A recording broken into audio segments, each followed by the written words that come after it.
우리가 오늘 함께 읽은 열왕기하 13장의 내용은 그 북왕국 이스라엘에 대한 기록입니다. 그래서 오른쪽에 그 북왕국 연대표를 보시면 거기 밑에 여호와하스라고 나옵니다. 이제 11번째 왕이에요. 북왕국 이스라엘의 11번째 왕 여호와하스, 예후의 아들이죠. 그가 지금 이제 나라를 다스리는 내용이 바로 오늘 열왕기하 13장에 나옵니다. 근데 오늘 1절을 보시면 1절에 뭐라고 나왔어요? 유다왕 아하시아의 아들 요아스의 제23년에 이런 말이 나왔어요. 그러니까 지금 연대를 이제 표기하기 위해서 북왕국 왕 얘기를 하면서 또 남왕국 왕이 그때 누구였는가를 지금 이야기합니다. 그럼 왼쪽을 보세요. 왼쪽에 보면 아하시아 왕이 어디에 있습니까? 아하시아 왕이 6번째 왕이죠. 그 왼쪽에 남왕국 연대표를 보시면 르호보암부터 쭉 와서 6번째 보세요. 아하시아라는 왕이 있죠. 그러니까 이 남왕국의 아하시아 왕 때 북왕국은 누구라고요? 여호아스. 겹친다, 이제 이런 것을 이제 이야기한 겁니다. 그래서 지금 오늘 열왕기하 13장에는 북왕국의 여호아스 왕과 또 그의 아들 요아스 왕이 이제 나옵니다. 근데 헷갈리는 게 뭐냐면 지금 이 여호아스 왕의 아들이 요아스예요. 그죠? 북왕국의 12번째 왕으로 되어 있죠. 근데 왼쪽에 보세요. 왼쪽에 보면 남왕국의 8번째 왕 이름이 뭡니까? 요아스예요. 그러니까 이름이 똑같아요. 북왕국의 12번째 왕이 요아스인데 또 남유다 왕이 8번째 왕이 요아스입니다. 그래서 우리가 이 성경을 읽을 때 지금 이 열왕기하 같은 경우는 어제 12장에서는 지금 남왕국 유다 왕이 나왔는데 또 오늘 13장에는 북왕국 이스라엘 왕이 나옵니다. 이렇게 자꾸 왔다 갔다 해요. 그래서 헷갈리기 때문에 연대표를 한 번씩 보셔야 됩니다. 그래야 덜 헷갈려요. 이 요아스가 남왕국 사람인지 북왕국 사람인지 지금 헷갈리죠. 어제 12장에서는 요아스가 나왔죠. 근데 그 요아스는 남왕국 왕이라는 거예요. 근데 오늘 13장에는 13장 10절에 보면 또 요아스가 나와요. 나오는데 이 요아스는 북왕국의 또 왕이다 하는 거예요. 10절 보세요. 10절 보시면 유다 왕 요아스 제 37년에 여호아스 아들 요아스가 사마리아에서 이스라엘 왕이 되어 지금 이렇게 나왔잖아요. 그러니까 북왕국 왕도 요아스, 남유다 왕도 요아스 똑같이 지금 나오고 있다. 그래서 여러분 헷갈리지 않도록 그거를 참고하셔서 보시면 되겠습니다. 우리가 어제 12장에서 그 남왕국 요아스 왕에 대한 말씀을 잠깐 보았죠. 갓난아기 때 어디에 있었다 그랬어요? 성전에서 그렇게 자랐다고 했습니다. 그 아달랴 여왕이 모든 왕자들을 다 죽이니까 그 여세바라는 공주가 그 갓난아기를 품고 성전으로 도망을 갔어요. 그래서 거기서 제사장 여호야다가 도와줘서 7년 동안 6년 동안 거기서 숨겨서 키웠죠. 그리고는 때가 되매 이제 7살 때 그 요아스 왕이 이제 왕이 됩니다. 그 요아스는 성경에 보면 아주 선한 왕으로 나옵니다.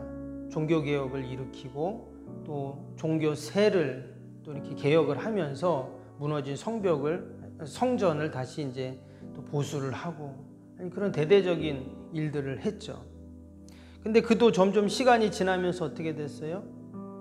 그를 돌봐주고 또 그에게 늘 하나님의 말씀을 주었던 그 제사장 여호야다가 죽고 난 다음에 결국 그의 신앙도 점점 변질이 돼요. 그러니까 늘 말씀을 듣고 늘 성전에 있을 때와 이제 제사장이 죽고 말씀과 점점 멀어지니까 그의 신앙도 점점 멀어졌던 것을 우리는 볼 수가 있죠. 그래서 아람 왕 하사엘이 예루살렘을 쳐들어왔을 때 어떻게 했냐? 성전에 있는 모든 기물과 보물들을 다 주면서 잘 지내보자 이렇게 화친도 맺고 하는 그러한 모습을 볼 수가 있었죠. 나중에 그 요아스가 자기의 신복에 의해서 죽게 됩니다. 너무나 안타까운 그런 모습이죠. 그래서 우리가 우리의 첫사랑 또 우리의 신앙과 믿음을 잘 돌아보자, 이런 말씀을 같이 나눴는데요. 오늘 이제 13장에서는 말씀드린 것처럼 다시 북왕국으로 이제 북왕국 이야기를 또 하게 됩니다. 그래서 오늘 11번째 왕이었던 여호와하스 왕에 대한 내용이 이렇게 나옵니다. 근데 오늘 이 여호와하스 왕, 그 아들 요아스도 마찬가지고요. 오늘 말씀해 보니까 2절에 뭐라고 되어 있습니까? 2절 보세요. 여호와 보시기에 악을 행하여 이스라엘에게 범죄한 느밧의 아들 여로보암의 죄를 따라가고 거기서 떠나지 아니하였으므로. 여러분, 이 2절 말씀을 좀 많이 들어봤죠? 지금 계속 이 말씀이 나와요. 여호와 보시기에 악을 행했는데 그 여로보암의 죄를, 그것을 따라갔다, 이 말씀이 계속 나옵니다. 그래서 북왕국 왕들은 계속 여로보암이 첫 번째 왕이잖아요, 지금 북왕국에. 그의 죄를 계속 따라갔다, 이 말씀이 계속 나옵니다.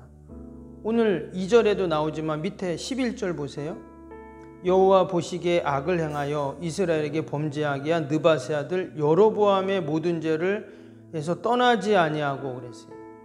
그러니까 지금 여호아스의 아들인 요아스 왕에 대한 얘기를 하는데, 여기도 똑같이 그도 아버지 여호아스처럼 그 여로보암의 죄를 따라갔다. 그 옛날 조상 초대 왕이었던 여로보암의 죄를 따라갔어요. 그럼 여로보암의 죄가 뭘까요? 여로보암의 죄는 이스라엘을 두 나라로 갈라지게 한 그런 죄예요. 그리고 북왕국 이스라엘 백성들에게 어떻게 했습니까? 자꾸 남유다에 있는 예루살렘 성전으로 내려가려고 하니까 이제 거기 안 가도 돼 하면서 베델과 단이라는 지역에다가 어떻게 해요? 우상의 제단을 만들어 놨잖아요. 그리고 금송아지를 만들어 놓고 이게 바로 여호와 하나님이다. 여기서 제사 드려도 똑같다. 그래서 자기 마음대로 제사장도 세우고 자기 마음대로 절기도 날짜도 비슷하게 날짜도 정해놓고 그렇게 했어요. 바로 여로보암의 죄가 그겁니다. 나라를 분열시키고 또 백성들로 하여금 성전에 못 가게 하고 그리고 우상 숭배하고. 근데 지금 북왕국의 왕들이 어떻게 하냐? 그 여로보암의 죄를 다 따라가고 있다는 겁니다. 우리가 이 말씀을 보면서 참 안타까운 것은 그거죠. 지금 이스라엘 백성들이 하나님께 택한 백성이잖아요. 누구보다 하나님이 그들을 사랑하시고 기뻐하시고 이런 백성들인데, 그들이 계속 하나님이 기뻐하지 않는 일을 계속 하고 있어요. 뿐만 아니라 그 여로보암의 죄가 여로보암 그 한 사람으로 끝나지 않고 계속 북왕국 왕들로 하여금 그게 계속 마치 전수되듯 이어지고 있어요. 오늘 지금 여호하스도 마찬가지입니다. 여러분, 이름이 여호와하스 왕이에요. 그 이름에 여호와라는 이름이 들어갑니다. 그러면 이 왕은 어떻게 해야 돼요? 여호와 하나님을 잘 섬겨야 되는 왕이 맞는데, 근데 그도 똑같이 여로보암의 죄를 따라가고. 그러면 여호와하스만 그러냐? 지금 그 아들 요아스도 똑같잖아요. 그러면 요아스만 그러냐? 그렇지 않습니다. 이제 14장, 15장에 보면 또 그의 아들 똑같아요. 그의 아들 누굽니까? 그 도표 보세요. 거기 나오잖아요. 그의 아들 여로보암 2세. 여로보암 2세는 이름이 여로보암이잖아요. 그러니까 초대 왕이었던 여로보암 때처럼 엄청난 나라가 부강을 합니다. 그래서 여로보암 2세라고 이름을 지었는데, 그도 똑같이 그 죄를 따라가요. 스가랴 똑같이 따라갑니다.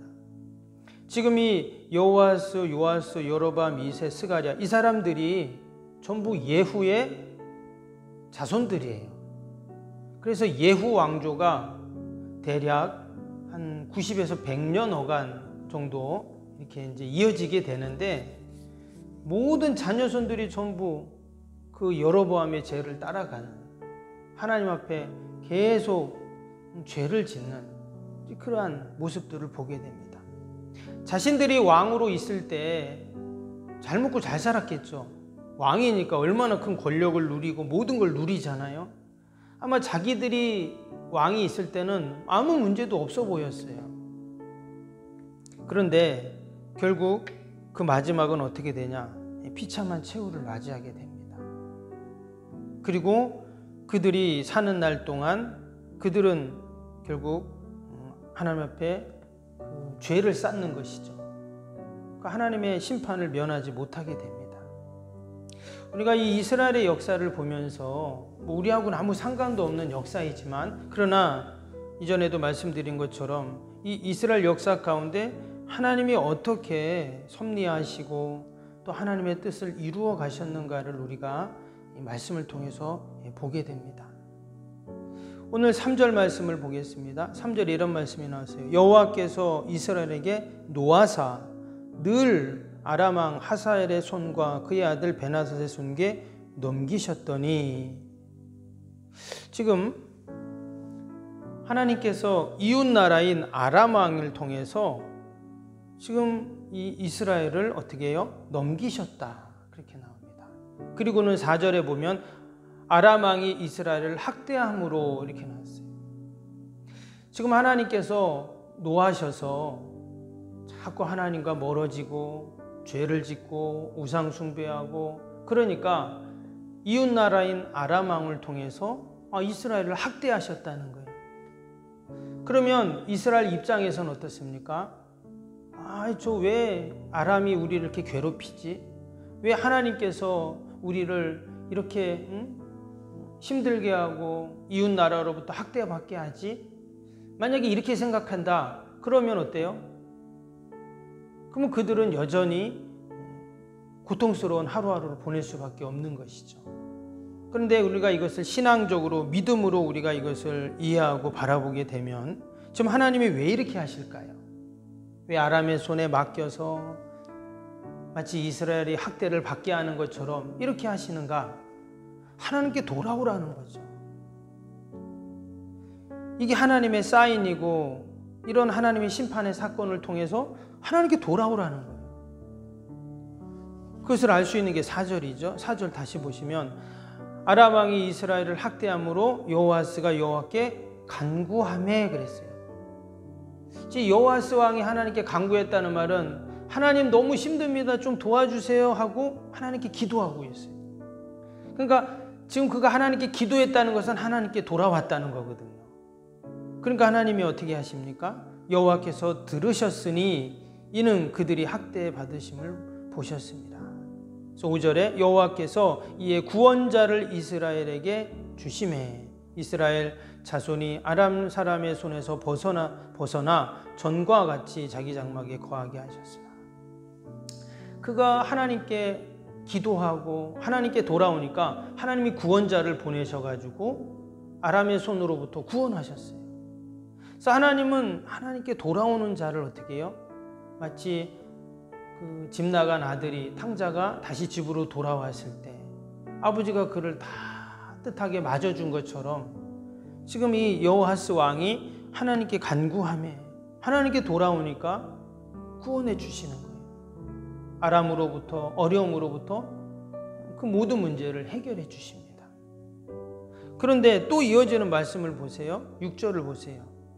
그들이 이스라엘에게 범죄하게 한 여로보암의 집의 죄에서 떠나지 아니하고 그 안에서 따라 행하며 또 사마리아의 아사라의 목상을 그냥 두었더라.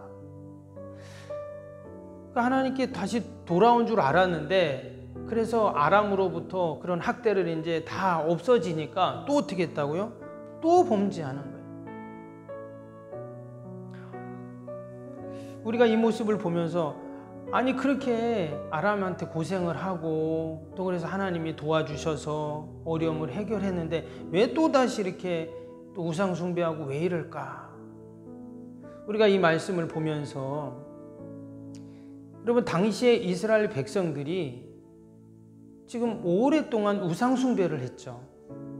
근데 왕이 그것을 어떻게 할 수가 없는 거예요. 여러분, 당연히 당시의 왕이라는 권력은 어마어마합니다. 하지만 백성들이 원하는 것을 왕이 무시할 수가 없어요. 만약에 백성들이 전부 다 왕의 말을 듣지 않는다. 그럼 왕은 왕이 될 수가 없죠. 그러니까 왕은 어때요? 백성들의 눈치를 보는 겁니다. 그래서 백성들이 좋아하는 거를 해 주는 거예요. 앞에 나왔던 딸은 요아스 왕, 남왕국의 요아스 왕도 마찬가지입니다. 그도 대대적인 종교개혁을 하고 종교 세를 바꾸고 개혁을 하고 이런 일을 했지만 그도 나중에 보면 어때요? 온전히 우상 숭배하는 것을 근절시키지 못했어요. 산에 있는 그 산당들은 제거하지 못했다, 이런 말씀이 나오거든요. 왜 그러냐? 백성들의 눈치를 보는 거예요. 백성들이 좋아하고 백성들이 좋아하는 일을 해주면 어때요? 그러면 왕의 말을 잘 듣잖아요. 지금 여호아스도 마찬가지입니다. 그런데 여러분, 이 여호아스도 마찬가지지만 우리 하나님의 백성들은 여러분 사람의 눈치를 보는 게 아니라 누구의 눈치를 봐야 될까요? 그렇죠. 하나님의 뜻을 따라가야죠. 우리는 결국 그들이 지금 여로보암의 죄를 따라, 그 조상 여로보암의 죄를 따라 거기서 떠나지 아니했다는 말은 하나님의 뜻을 받들고 늘 하나님의 뜻을 따라가야 하는데 그렇지 못했다 하는 말씀을 하고 있는 것입니다. 또다시 그가 우상 숭배하고 또 여로보암의 죄를 따라가니까 7절에 보시면 아람 왕이 여호와스의 백성을 멸절하여 타작마당에 티끌같이 되게 하고 마병 50명과 병거 10대와 보병 10,000명 외에는 여호와스에게 남겨두지 아니하였더라. 또다시 아람 왕이 서들어와서 온 이스라엘을 타작마당처럼 멸절시켜버리고, 그리고 군사들도 세워놓지 못하도록 그냥 왕을 호위하는 호위병들만 냅두고 군사도 다 없애버렸어요.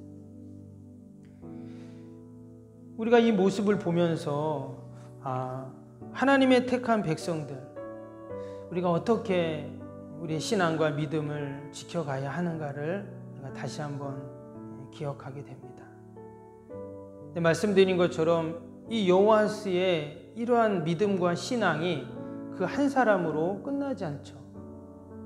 그 아버지 예후부터 시작이 됩니다. 예후부터 여호아스, 또 그 아들인 10절부터 나오는 요아스, 또 14장에 나오는 여로보암 2세, 또 스가랴, 전부 그들이 여호와 보시기에 악을 행하는 왕들로 그렇게 이어지게 됩니다.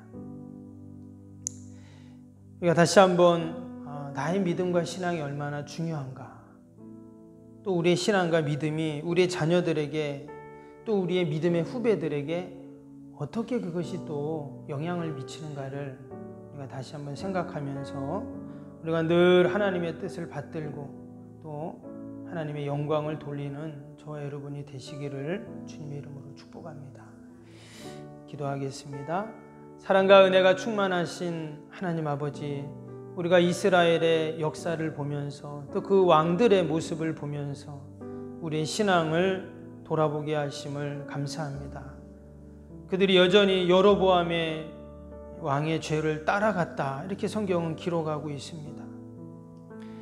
하나님, 우리의 신앙과 믿음이 나 한 사람으로 끝나지 아니하고 우리의 신앙이 우리의 자녀들에게, 또 우리의 믿음의 후배들에게, 이웃들에게 영향을 미친다는 것을 늘 생각하면서 하나님, 우리가 순교자적인 신앙과 믿음을 갖게 하시고 또 하나님이 나에게 주신 이 귀한 신앙과 믿음을 우리가 잃지 않고 늘 하나님 앞에 거룩함으로 순결함으로 하나님 지켜나가게 하여 주시옵소서. 하나님, 귀한 새벽에도 우리를 새벽기도 파수꾼으로 삼아주시고 이처럼 이 새벽 주님 전으로 부르신 줄로 믿습니다. 내가 기도할 때 우리의 자녀가 살고 가정이 살고 또 교회가 살고 이 민족이 사는 줄로 믿사오니 새벽에도 하나님의 약속의 말씀 꼭 붙잡고 믿음으로 기도할 때 놀라운 기도의 은혜와 기도의 능력을 경험케 하여 주시옵소서. 하나님, 우리 연약한 육신을 꼭 만져주시고 또 우리 연로하신 어르신들 늘 강건케 하셔서 건강 때문에 염려하는 일이 없게 하시고 늘 건강하여 하나님 맡겨진 사명 잘 감당케 하여 주시옵소서. 오늘도 하나님 주님의 몸된 교회 요양원 꼭 지켜주시고 어둠의 영들 틈타지 않게 하시고 아버지 멀리 해외에서 사역하시는 귀한 선교사님들 그들을 위로하시고 더 많은 후원자들 연결시켜 주셔서 힘있게 하나님 맡겨진 사명 감당케 하여 주옵소서. 하나님 내년에 대통령 선거가 있습니다. 많은 사람들이 내가 대통령이 되겠다고 이야기를 하는데 하나님이 택하신 또 이 민족이 이 어려움 가운데 잘 헤쳐나갈 수 있는 지도자를 세워주셔서 우리 민족이 하나님 잘 믿게 하시고 아버지 세계 민족 가운데 우뚝 서게 하여 주시고 특별히 한국교회가 아버지 이를 위하여 더 기도하고 또 마음을 모으고 하나 되어서 아버지 우리나라가 정말 선교사를 파송하고 또 후원하고 또 하나님 나라를 위해서 헌신하는 복된 나라가 되게 하여 주옵소서. 하나님 오늘도 우리의 모든 기도의 제목 마음의 소원들을 하나님이 아시오니 기도하며 간구하는 모든 것들 하나님 다 응답하여 주옵소서. 감사하며 예수님의 이름으로 기도하옵나이다. 아멘. 하늘에 계신 우리 아버지의 이름을 거룩하게 하시며 아버지의 나라가 오게 하시며 아버지의 뜻이 하늘에서와 같이 땅에서도 이루어지게 하소서.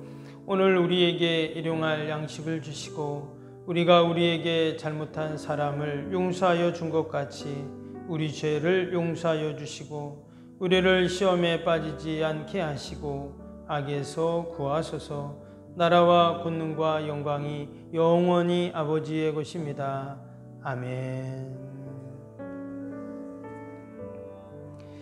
사랑과 은혜가 충만하신 하나님 아버지 감사합니다.